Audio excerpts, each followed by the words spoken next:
সবাই কেমন আছেন আর কোথা থেকে বলতেছেন প্লিজ কমেন্টে জানাবেন। তো আজকে আপনাদেরকে একটা ব্যাড নিউজ দিই, সেটা হলো আমরা বগুড়ার সোল পাই। আমরা চাই যে আমাদের বগুড়া সব থেকে সুন্দর থাকুক।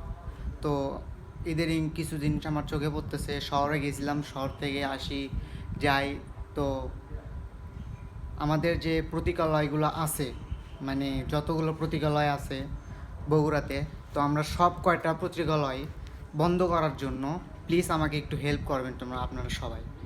যতগুলো প্রতীকালয় আছে সব কয়টা নষ্ট করার জন্য আমাদেরকে সাহায্য করবেন।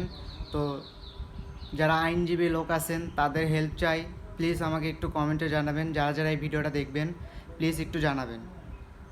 যারা যারা হেল্প করতে চান তারা একটু প্লিজ আমাদের সাথে যোগাযোগ করবেন। এটা হলো গুরুত্বপূর্ণ কথা, কারণ দেশে এমনিতেই খুব খারাপ অবস্থা চলতেছে, তার মধ্যে এগুলো নষ্টামো শুরু করছে কিছু মানুষ। তো আপনারা যদি চান তো তাহলে এগুলো জিনিসগুলো আমরা বাতিল করতে পারি। তো আপনারা যারা যারা আমার পাশে আসবেন তারা তারা প্লিজ একটু সাহায্য করবেন।